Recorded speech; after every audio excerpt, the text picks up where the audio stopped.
मैं आई हुई हूँ अपने मायके और ये है चूल्हा। तो वैसे धुआं इतना ज़्यादा है, यहाँ से उठना ही पड़ेगा। कुछ टाइम पहले तक मन में एक क्रेविंग होती थी कि हमें पुराने टाइम में ही जाना है। पुराने समय कितना अच्छा था, लोग एक साथ बैठते थे, लोग चूल्हे पे खाना पकाते थे, लोग गोबर लीपते थे, कच्चे घरों में रहते थे।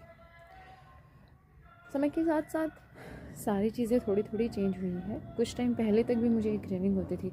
इवन मैंने अपने ससुराल में चूल्हा भी ख़रीदा है और मतलब अंगीठी ख़रीदी है और चूल्हा बनवाया है।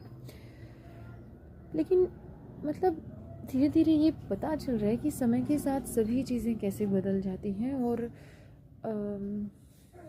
थोड़ी ही उनकी यूज़फुलनेस रह जाती है। इसलिए don't go back with old days, just transform the olden days into new reality which is balanced।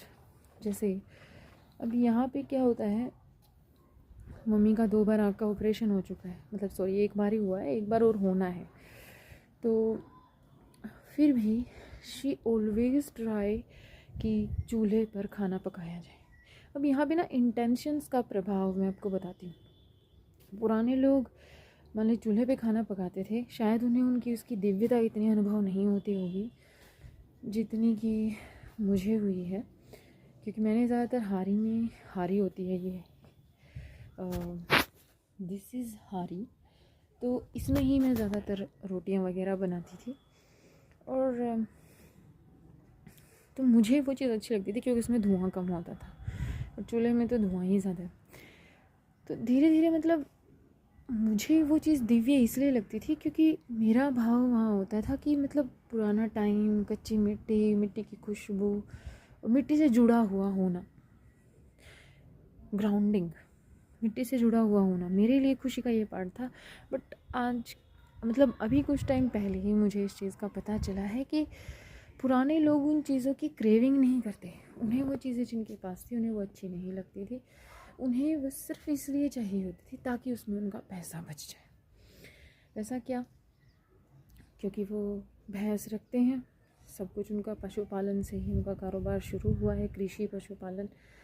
तो गोबर उठाते हैं, खाद बनाते हैं, कुछ उपले बनाते हैं, उपले से वो बड़ा उपलों का ढेर बनाते हैं, फिर मतलब वो कंटिन्यूस उसमें खाना पकाते रहते हैं। देखो अति हर चीज़ की ख़राब होती है, ठीक है आप खाना पकाओ अच्छा होता है, लेकिन एक अच्छे के चक्कर में आप उसके दुष्परिणाम नहीं देख रहे हो। हर अच्छाई में भी एक बुराई होती है और हर बुराई में भी एक अच्छाई होती है। तो I just want to make all the things balance, कि खाना पकाया जाए इसलिए पकाया जाए कि वो हमारी सेहत के लिए अच्छा है, बट कभी कभी हालात के हिसाब से आप ये देख सकते हो, अगर बाहर ज़्यादा ठंड है, तेज़ हवा चल रही है, तो आप अंदर खाना बना लें।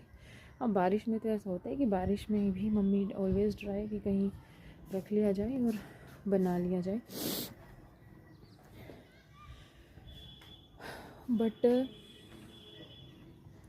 बैलेंस क्या होता है कि आप ये देखिए कि अगर किसी चीज़ का आपकी सेहत पर बुरा असर हो रहा है तो आप उस चीज़ को छोड़ दें और एक ऐसी चीज़ लें जिसका मतलब, अगर जैसे गैस का खाना है, कहते हैं लोग कि वो उसको गैस बना देता है, पेट में गैस इंक्रीज़ कर देता है।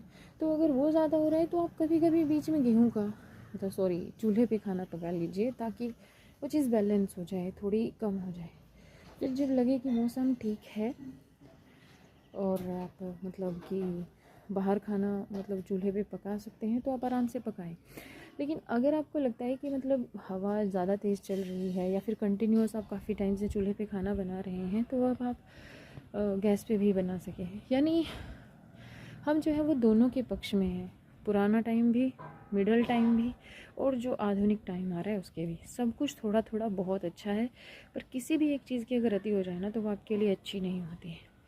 अब मम्मी ऑलवेज़ वांट्स कि मैं भी उनकी तरह करूं, बट मैंने कहा मम्मी अब हम मिडल टाइम में चले गए हैं, क्योंकि हमारे बड़े, फिर हम बीच में, फिर आगे हमारे बच्चे।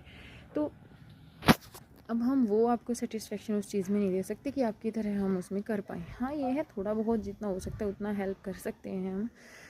बाकी तो बताइएगा कि आप लोगों को क्या ये बात सही लगी। मुझे ऐसा लगता है कि हमें कोई भी काम एक तो खुशी के लिए करना चाहिए और उससे होने वाले बेनिफिट्स के लिए करना चाहिए, but don't always try to make benefits just go after monetary benefits.